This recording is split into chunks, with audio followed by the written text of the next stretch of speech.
రాజధాని నిర్మాణం కోసం సేకరించిన భూమిని త్వరగా అభివృద్ధి చేస్తామని ఏపీ మంత్రి నారాయణ తెలిపారు. 3 ఏళ్లలో అంతర్జాతీయ విమానాశ్రయం, క్రీడా ప్రాంగణం పూర్తి చేయాలని సీఎం చెప్పారన్నారు.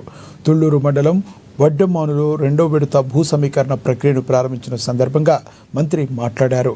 రాజధాని ప్రాంత రైతులకు రుణమాఫీ చేయాలని ఎమ్మెల్యే శ్రవణ్ కుమార్ కోరానన్నారు.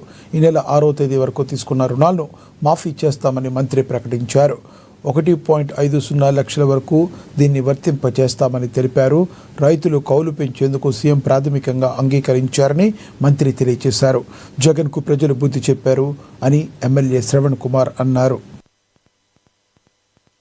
అయితే ఈ ప్రభుత్వ రంగాన్ని ఇప్పుడు అన్ని స్టార్ట్ చేసాము. ఎంతో వేగవంతంగా దాదాపు 55,000 కోట్లు ఖర్చు జరుగుతున్నాయి. ఇవన్నీ కూడా 3 ఏళ్లలో అయిపోతాయి. అధికార భవనాలు అయితే 4,026, అందులో ఒక 500 తప్ప మిగతావన్నీ రేపు మార్చి ఎండింగ్ హ్యాండ్ ఓవర్ చేస్తున్నాం. సీడ్ యాక్సెస్ రోడ్ని ఫిబ్రవరి ఎండింగ్కి మంగళగిరి రోడ్డు పైకి ఎక్కిస్తున్నాం. అదేవిధంగా ట్రంక్ రోడ్స్ అన్ని 2 years లోపల అయిపోతాయి.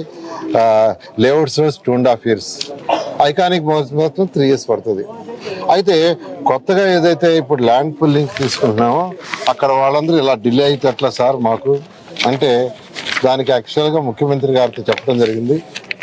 ఫస్ట్ సీడ్ యాక్స్ రోడ్లు ఎలా అయితే ఇప్పుడు 2 lane వేస్తున్నాం, మాస్టర్ ప్లాన్ అది వీలైనంత తొందరలో కంప్లీట్ చేస్తాం. అది 3 ఏళ్ళు కూడా అవసరం లేదు.